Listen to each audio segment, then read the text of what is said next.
les musées. Entrer dans les palais grands ouverts à la foule. Un jour limpide lui, l'heure paisible y coule. Le pierreries au miroir des parquets précieux. Et loin, dans le plafond si bas que les cieux, le séjour de la muse et du Dieu sous les voiles.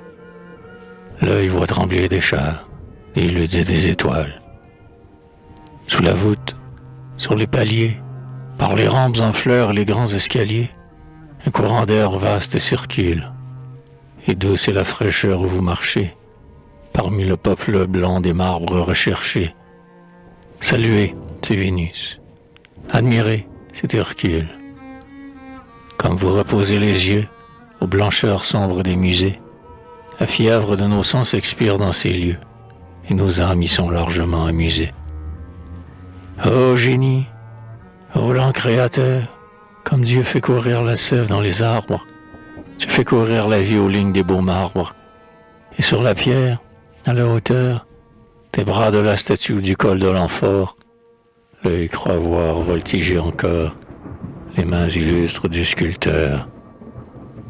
Alors notre cœur se rappelle le temps d'Auguste, l'âge où florissait à pelle tous ceux dont un laurier pressait le front puissant, le sphinx sonore où rit la troupe des esclaves, les toges du forum, les plis et l'aticlave, César spirituel, Sophocle éblouissant.